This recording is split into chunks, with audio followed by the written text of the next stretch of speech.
एक समय की बात है। एक गांव में एक गरीब बुढ़िया रहती थी। वह पूरी तरह से अकेले रहा करती थी। उसका कोई भी नहीं था, ना बाल बच्चे ना कोई रिश्तेदार।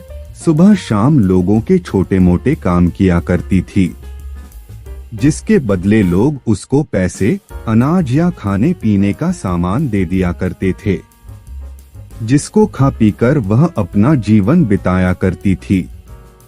वह अपने जीवन में पूरी तरह से संतुष्ट थी। उसे भगवान से किसी प्रकार का कोई गिला भी नहीं था। दूसरों के सामान के कारण बुढ़िया का घर पूरी तरह से सामानों से भरा हुआ था। एक बार की बात है, वे अपने घर को खोलकर घर के सामान को धूप दिखा रही थी। समय वहां से दो चोर जा रहे थे। जब उन्होंने देखा कि बुढ़िया के घर में तरह तरह का सामान भरा हुआ है, तो उन्हें बड़ा लालच आया और वे सोचने लगे कि इस घर में तो बुढ़िया अकेली रहती है, क्यों ना हम आकर इसके घर को ही साफ कर दें। माना कि सामान पुराना है, लेकिन कुछ तो पैसा मिलेगा और यह बुढ़िया अकेली हमारा कुछ बिगाड़ भी नहीं पाएगी। चोरों ने बुढ़िया के घर को अच्छी तरह से देख लिया और समझ लिया कि उन्हें किस तरह से बुढ़िया के घर की सफाई करनी है। उसके बाद चोर अपने घर वापस चले गए। बुढ़िया बेचारी को सपने में भी यह ख्याल नहीं आया कि उसके घर में भी कभी चोरी हो सकती है, क्योंकि उसके घर में तो खुद के उसके कपड़े तक उसके नहीं थे।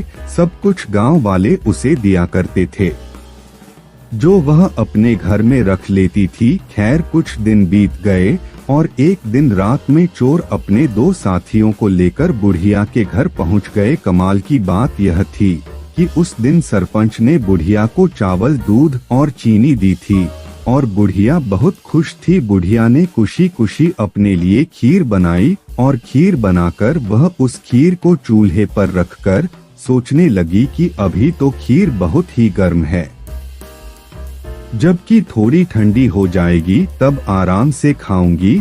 और अपने बिस्तर पर लेट गई और खीर के ठंडा होने का इंतजार करने लगी। लेटे लेटे उसे नींद आ गई और वे सो गई और जोर जोर से खर्राटे लेने लगी। चोर बाहर खड़े थे। बुढ़िया के खर्राटे की आवाज सुनते ही उन्होंने सोचा कि चलो अब रास्ता साफ हो गया और अब हम आराम से बुढ़िया का घर साफ कर सकते हैं। वह सब जल्दी जल्दी आकर बुढ़िया के घर में सामान तलाशने लगे, परंतु कमाल की बात यह थी कि उन्होंने जो देखा था वह बिल्कुल गलत था। बुढ़िया का घर तो सामान से भरा हुआ था, किंतु एक भी सामान साबुत नहीं था। हर सामान टूटा फूटा, पुराना और खराब था।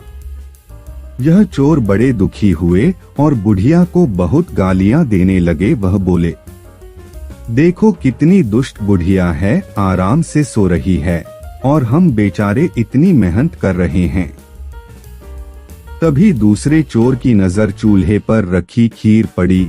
गरम गरम खीर को देखकर चोर ने कहा, चलो बुढ़िया के घर कुछ और नहीं मिला तो कम से कम खीर तो है, और वह उसको खाने लगे। जब वह खीर खाकर जाने लगे तो उन्होंने थोड़ी सी खीर बुढ़िया के लिए छोड़ दी, किंतु जब उन्होंने बुढ़िया की तरफ देखा तो उसका हाथ खुला हुआ था, जैसे वह कुछ मांग रही हो। साथ ही उसका मुंह भी खुला हुआ था, जिसे देखकर चोरों ने सोचा कि बेचारी बुढ़िया लोगों से मांग मांग कर अपना जीवन बिता रही है, लगता है बहुत थक गई है और खाने के लिए खीर मांग रही है। आखिर उम्र में है तो हमारी माँ के ही बराबर। और बिना कुछ सोचे समझे गरम गरम खीर बुढ़िया के मुंह में डाल दी। गरम गरम खीर मुंह में पड़ते ही बुढ़िया जोर से चिल्लाई, हाय दैया, मार डाला मार डाला मार डाला। बुढ़िया की चीख सुनते ही चोर डर के जल्दी जल्दी छुपने लगे। जिसने मुंह में खीर डाली थी वह ऊपर जाकर छिप गया, एक चारपाई के नीचे और एक चारपाई के दाएं। बुढ़िया की चीख सुनते ही गांव वाले बुढ़िया के घर आ गए और पूछने लगे, क्या हुआ माँ? बुढ़िया बोली, मुझे क्या पता, ऊपर वाला जाने। यह सुनते ही ऊपर छिपा हुआ चोर बोला, अरे भला मैं क्यों जानूं, तुम्हारी चारपाई के नीचे छिपा चोर ना जाने। यह सुनते ही चारपाई के नीचे वाला चोर बोला, मैं ही क्यों जानूं, चारपाई के दाएं छुपा चोर क्यों ना जाने। और इस तरह से तीनों चोरों ने खुद ही अपना पता गांव वालों को बता दिया और फिर गांव वालों ने उन्हें पकड़कर खूब पिटाई करी और वापस भेज दिया। उसके बाद से चोरों ने कान पकड़ लिया कि आज के बाद कभी वह चोरी कभी नहीं करेंगे। चोर चाहे जितनी भी कोशिश करे अपने आप को छुपाने की, लेकिन वह फिर भी पकड़ा जाता है। इसलिए हमें कभी चोरी नहीं करनी चाहिए और अपने बच्चों को यही सीख देनी चाहिए।